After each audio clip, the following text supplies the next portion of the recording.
Mesdames, Messieurs, bonsoir et bienvenue au journal de 19h sur la télévision du Burkina. Tout d'abord, les titres. L'utilisation du sachet plastique, un geste simple, quoique nocif pour la santé. Et pour vaincre le péril sachet au Burkina, l'association Faso Enviprotec opte pour la sensibilisation des élus locaux sur les conséquences du sachet de plastique sur l'homme, la faune et la flore.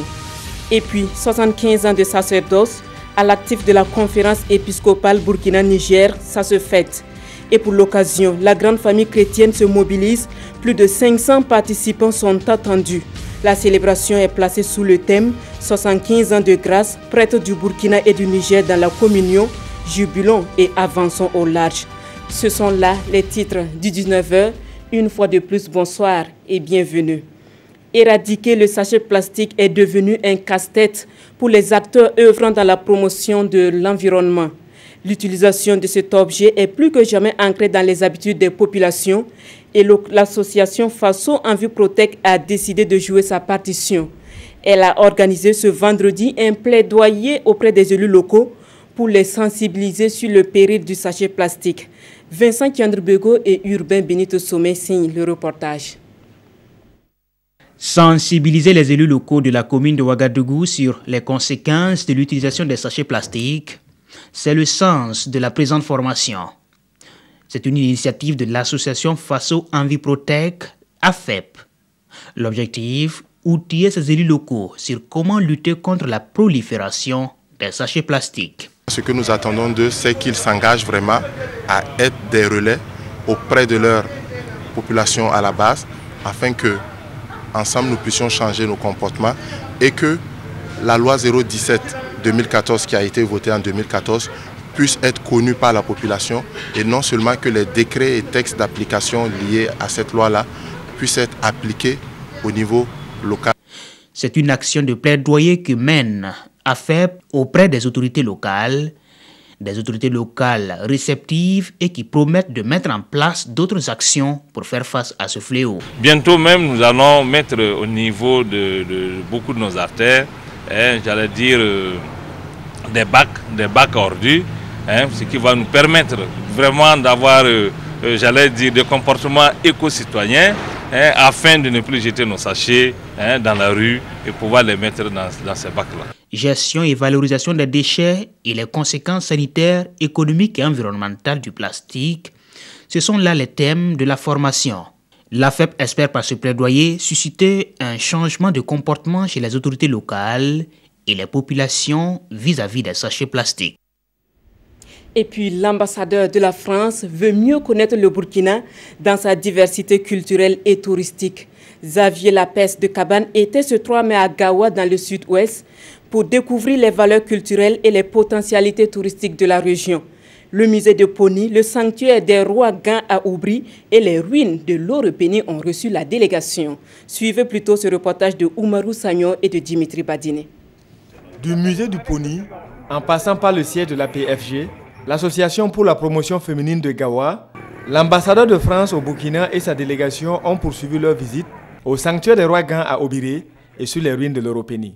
Le diplomate français et sa suite, tout en déplorant les conditions d'accès difficiles, ont été émerveillés par ces potentialités touristiques du sud-ouest. J'ai découvert une personnalité, j'ai découvert le roi des Gants, qui est une personnalité tout à fait intéressante et attachante. Au royaume des Gants, je suis allé voir un endroit où il y a c'est pas des tombeaux véritablement, c'est plutôt des cénotaphes pour les rois Gants précédents qui sont décédés.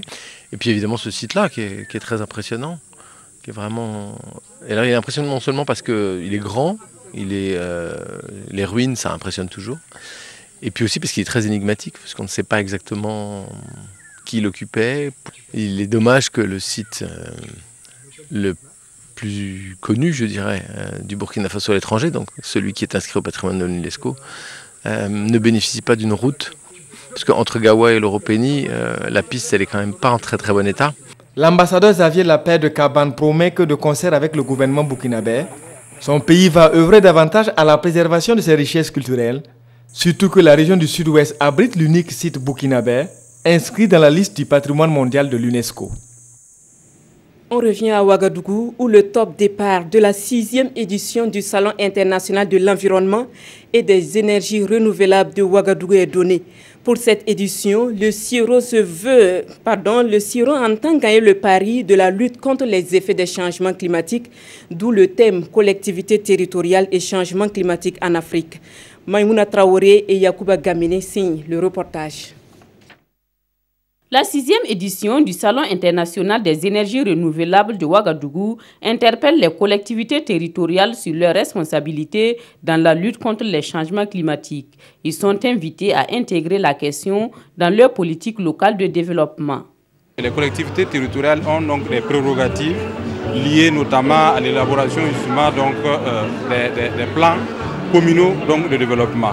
Il nous a donc paru important justement de retenir ce thème pour qu'en fait ils puissent justement, prévoir justement ces questions, notamment les questions de changement climatique, dans leurs plans communaux de développement. Pour répondre efficacement aux exigences des changements climatiques, le CIRO fait une part belle aux énergies renouvelables.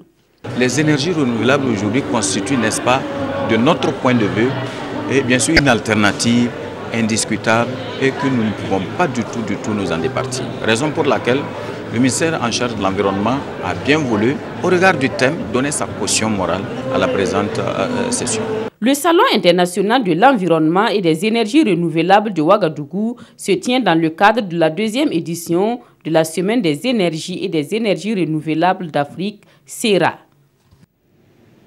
75 ans de grâce, prêtres du Burkina et du Niger dans la communion, jubilons et avançons au large. C'est sous thème que s'est ouvert à Ouagadougou la cérémonie qui célèbre les 75 ans de sacerdoce de la conférence épiscopale Burkina-Niger. Plus de 500 participants sont attendus et des célébrations eucharistiques sont au programme. Plus de précisions avec Jean-Eudes Bayala et Nathalie Sawadgo Nabaloum. C'est sous une haute sécurité que le clergé jubile ici à Ouagadougou les 75 années du sacerdoce Burkina-Niger. Ils rendent grâce à Dieu et un vibrant hommage aux abbés Paul Zungrana, Joseph Daniel Ouedraogo et Zachary Nikema, tous pères et pionniers socles de l'histoire du sacerdoce au Burkina et au Niger. Un jubilé vécu sous les signes de la joie, de la communion et de l'engagement est placé sous le thème 75 ans de grâce, prêtres du Burkina et du Niger dans la communion, jubilons et avançons au large. Cela fait 75 ans que 3 premiers fils du Burkina Faso, c'était la Revolta, ont été revêtus de la dignité de la fonction du sacerdoce. Je pense qu'en termes d'accueil de l'évangile par notre pays, par notre culture, c'est un événement important et cela vaut la peine de commémorer cela pour redonner courage aussi aux prêtres. Pendant 72 heures, prêtres, évêques et fidèles laïcs vont mener la réflexion sur les défis réels du moment qui se posent aux prêtres dans un monde en perpétuelle mutation.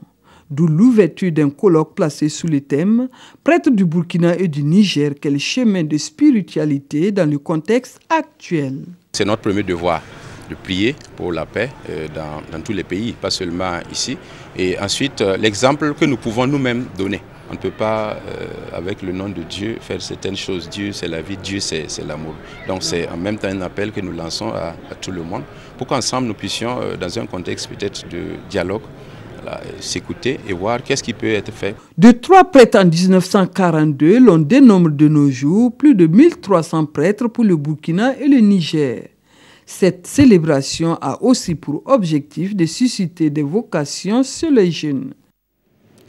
Le festival L'Île El Sahel pour promouvoir la bonne coexistence entre les cultures qui habitent dans le Sahel. Une 3e édition qui bat son plein depuis le 3 mai avec au programme un carnaval, des compétitions de danse traditionnelle et du théâtre. Le reportage est de Martin Ouedraogo et de Sekou Zongo. Un carnaval à travers les artères de la ville de Dori qui annonce le festival L'Île El Sahel. Et c'est parti pour 72 heures de partage et de compétition culturelle. Dénommé L'Île El Sahel, ce festival signifie le clair de lune du Sahel et regroupe le savoir-faire culturel de la région. Au clair de lune du Sahel, on chante, on danse, et partagent d'énormes expériences. Nous aimons la culture, nous aimons nos cultures sahéliennes et nous avons pensé qu'en organisant ces 72 heures-là, nous allons apporter quelque chose dans la promotion des cultures du Sahel. Nous allons ressortir les cultures du Sahel à la lumière et c'est d'où le nom Lelal. Ce festival culturel du Sahel est le bienvenu de l'avis des acteurs de la culture de la région du Sahel. Ils souhaitent cependant plus de communication aux prochaines éditions. C'est très bien. Moi, ça me permet déjà de détecter en fait des troupes pour la semaine régionale. Il y en a déjà vu 2 ou 3. C'est une bonne initiative et nous sommes vraiment très contents parce que bon, il y a des choses que nous ne connaissons pas, que nous avons vues. Ça a permis en tout cas à un grand nombre de jeunes de se frotter pour les prochaines éditions. On aurait besoin d'avoir plus d'informations, plus de détails. L'Elal Sahel ou le clair de lune du Sahel est à sa 3e édition. À cette édition, les festivaliers pourront voir des compétitions de danse traditionnelle, de théâtre et bien d'autres. On s'arrête là pour ce journal de 19h. Merci de votre aimable attention. Fousseni Kindo vous retrouve à 20h pour d'autres informations.